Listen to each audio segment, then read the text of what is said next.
2015 সালে আল্লাহ পাক আমাকে কবুল করেছিলেন। আমার বন্ধুরে, আমি ওই জাবালে নূরের গুহা পর্যন্ত উঠতে আমার মতো নওজোয়ান তাগড়া যুবকের 20টা বার দম দিয়েছি, 20 বার রেস্ট নিয়েছি। 2-4টা সিঁড়ি উঠতে উঠতেই পা জমে যায়, অমনি বসে পড়ি। আমি বসে বসে চিন্তা করলাম, আমার বয়স 35, আমি একজন তাগড়া নওজোয়ান যুবক, আমি একজন পুরুষ মানুষ, এই পাহাড় বেয়ে বেয়ে উঠতেছি।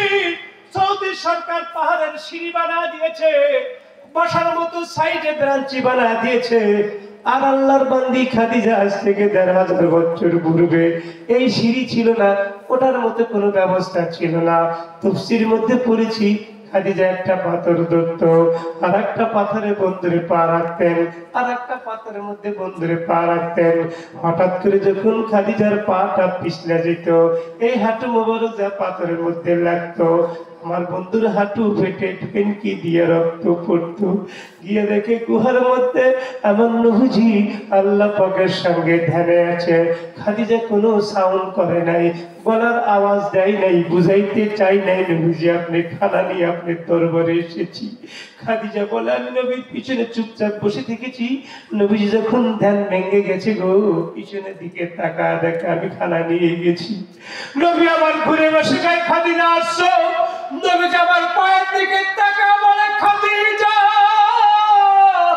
তোমার পাও কেন লাল রে, জুতা কেন আটকে গেছে? খাদিজা তখন ডাকতে পাই, নবী গো পাহাড় বেয়ে বেয়ে উঠতে হয়তো পা পিছলে গেছে, হাঁটু মোবারক লাগছে পাথরের সাথে, হয়তো একটু আঘাত পেয়েছি, রক্ত সঞ্চার হয়েছে।